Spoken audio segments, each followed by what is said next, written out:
Today I'm gonna show you how to make this one pot creamy chicken recipe. It is juicy and best of all, you can serve it with whatever you want. You'll need chicken breast, cream of mushroom, coconut milk, red but purple onion, grape tomatoes, butter, and fresh or minced garlic. I'm gonna start by using this tool to make my chopping easier and save me some time. All I do is slice some pieces of my red onions and add them to the top layer before pushing the lid down. When I tell you this is a lifesaver with these onions because I'm not crying by the time I'm done chopping them, and they're the perfect size. I also used it for my tomatoes and used the same method by adding some to the top layer before pushing the lid down. And the best thing for this when it comes to the tomatoes is how the bottom piece caught the juices from the tomatoes without making a mess. So I definitely recommend getting yourself one if you don't already have it. But now that all of my chopping is done, I'm moving on to thinly slicing my chicken breast. For this recipe, I'm only using 2 thick pieces and slicing them long, making sure to get them as thin as I possibly can. Then I gathered all of my seasoning and patted my chicken dry before getting started with some drizzles of avocado oil on each slice. For the seasoning, you already know how this goes. I don't really measure anything. I just season with my heart and stop whenever I feel like it.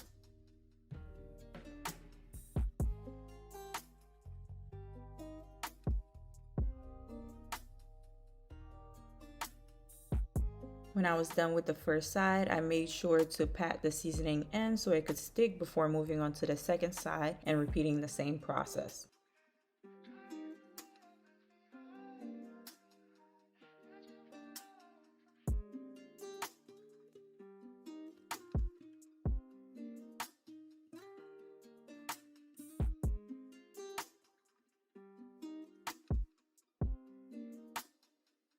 In the end, your chicken slices should be well coated and look something similar to mine so we can fry them. I'm using the same avocado oil in a non-stick pan on medium heat. And when my oil is hot, I transfer each slice to the pan and let that cook for about 5 to 8 minutes. Yours might take a little bit longer depending on how thin the slices are, but make sure to flip them onto the second side so that can cook really well. Then you'll remove them, and if you made as much as me, you'll have a second batch to cook, so add in a little bit more avocado oil if needed before adding in the rest of the chicken breast. Once all of them are done frying, set the pieces aside and start on your creamy sauce by adding in a tablespoon of butter in the same pan and letting that melt. Then you add in your chopped onions and let that simmer. While that was cooking, I quickly used my mortar and pestle to crush my garlic. If you have minced garlic already, you can use that, or if you have a grater, you can use that as well, but you definitely don't need to use the mortar and pestle for this part. Then I added that in and mixed it in really well before opening and adding in my coconut milk. I gotta say, these cans are getting a little bit hard to open for some reason. I know I'm not weak, so it gotta be the cans. But anyways, the last thing is the cream of mushroom. Make sure to mix these really well together until the sauce is thick and creamy. And I use the same seasoning for the sauce as I use for the chicken. I just recommend that you taste this throughout the process so you can see if you need to add anything extra. Your taste buds and mine are definitely gonna be different, so cater the food that you're making to your own taste buds, okay? Because you're the one who's gonna be eating them. And I already ate, so I'm good. The last thing you're gonna be adding to this recipe are the chopped tomatoes. When you're done adding those in, just add the chicken back into the same pan, drizzle the rest of the juice on top, and then you're pretty much done. I served mine with some leftover rice that I had, but you can serve yours with mashed potatoes or some pasta. Either way, I hope you enjoy this recipe. Bye.